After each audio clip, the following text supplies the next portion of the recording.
Good morning बच्चों इस video में हम लोग वर्ग 6 बिहार बोर्ड अंग्रेजी टेक्स्ट बुक का लेसन 5 बेंगल सेलर पढ़ेंगे।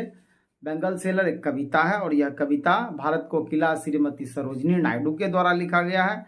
इस कविता में कवित्री ने चूड़ियों के माध्यम से भारतीय नारियों को चित्रित करने का प्रयास किया है, यहाँ की संस्कृति को चित्रित करने का प्रयास किया है।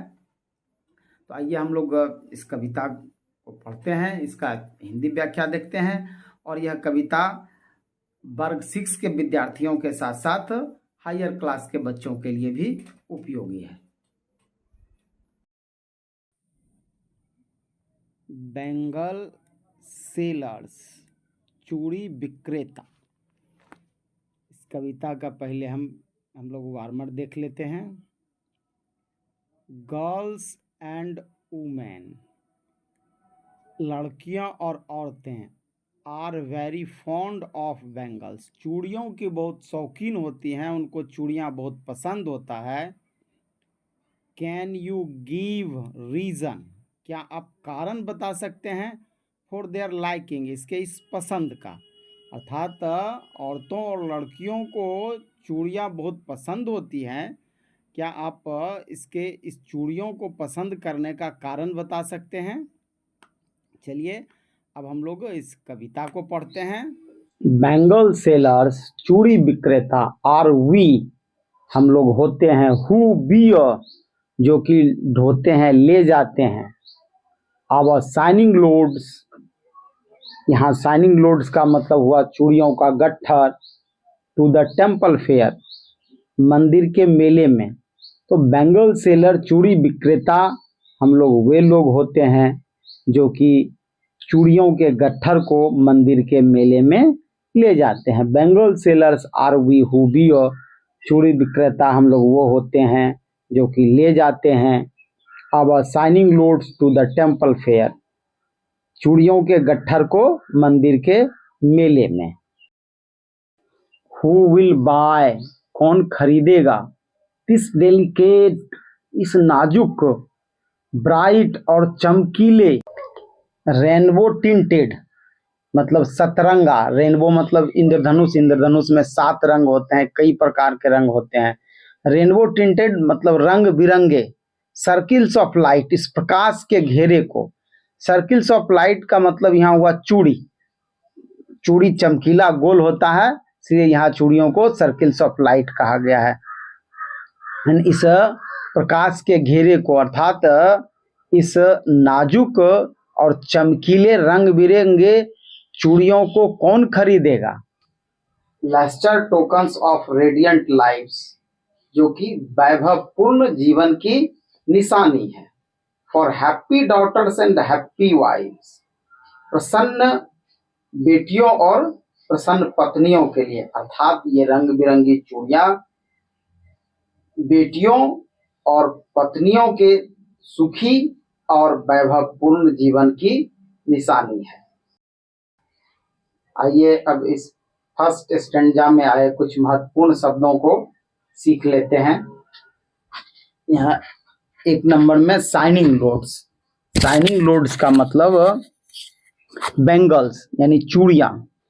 ये 2 नंबर फेयर, फेयर मीन मेला, an event where people gather to sell their products, यानी एक ऐसा जगह, ऐसी घटना जहाँ की लोग अपने उत्पादों को बेचने के लिए इकट्ठा होते हैं, अर्थात मेला वैसा जगह है। रेनबो टिंटेड मतलब मल्टी कलर्ड यानी कई रंग का। Lustres, bright and shining. Radiant, delightful, happy. Radiant mean delightful यानी प्रसन्न, सुखी। आइए अब आगे की कविता पढ़ते हैं। Some are meet for maiden's rest, कुछ चूड़ियां कुमारी कन्याओं की कलाइयों के लिए होती हैं। Silver and blue as the mountain mist, और उनका रंग सिल्वर यानी चांदी के रंग का, एंड ब्लू और नीला होता है, एज द माउंटेन मिस्ट जैसे कि पहाड़ों का धुंध हो। यहाँ पर चूड़ियों के माध्यम से कवित्री ने भारत की कुंवारी कन्याओं के जीवन को चित्रित करने का प्रयास किया है। जिस तरह से कि चांदी का रंग सफेद होता है, तो यहाँ के भारतीय कन्याओं का जीवन एकदम निश्चल होता है, निष्कपट होता है। और यहाँ पर आगे कवित्री ने माउंटेन मिस्ट का उपमा दिया है। माउंटेन मिस्ट मतलब पहाड़ों की धुंध।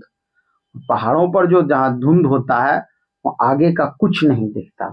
तो यहाँ पर कवित्री जो है बताना चाहती है कि इनका जीवन आगे कैसा होगा यह पता नहीं रहता है, क्योंकि भारतीय समाज में लड़कियों का असली जीवन उसके शादी के बाद शुरू होता है। उसके जो है आगे का कैसा जीवन होगा, शादी के बाद उसका कैसा जीवन होगा, वह धुंधला रहता है, इसकी जानकारी नहीं रहती है। इन पंक्तियों के माध्यम से कवित्री ने इस अवस्था को, इस चीज को चित्रित करने का प्रयास किया है। Some are flushed like that bird's dream.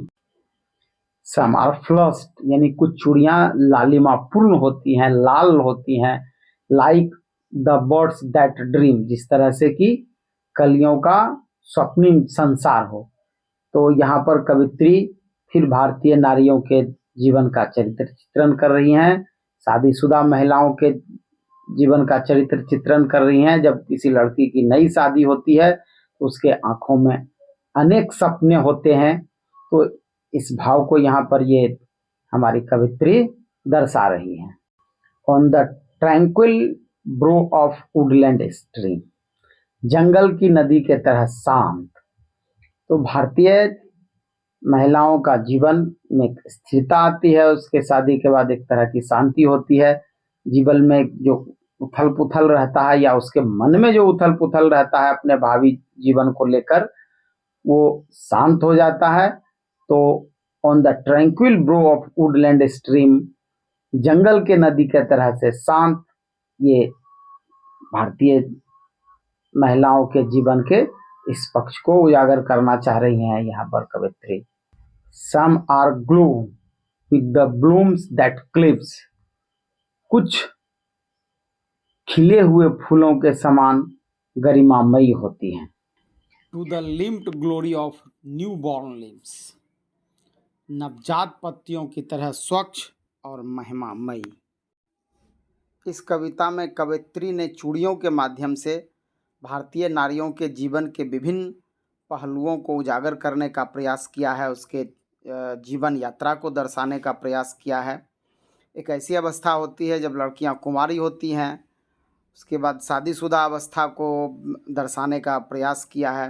एक ऐसी अवस्था आती है जबकि महिलाएं माँ बनती हैं। तो इन विभिन्न पक्षों को उजागर करने का प्रयास किया है। आइए अब कविता के इस भाग का हम लोग वर्ड मीनिंग जान लेते हैं। तो चलिए हम लोग वर्ड मीनिंग की तरफ चलते हैं। मैडन्स रिस्ट, कुंवारी लड़कियों की कलाई। माउंटेन मिस्ट, पहाड़ों की धुंध। ड्रीम मीन सपना। ट्रैंक्विल शांत। वुडलैंड जंगल। स्ट्रीम धारा। अग्लो दमकता हुआ। लिम्प्ड पारदर्शी। ग्लोरी शोभा।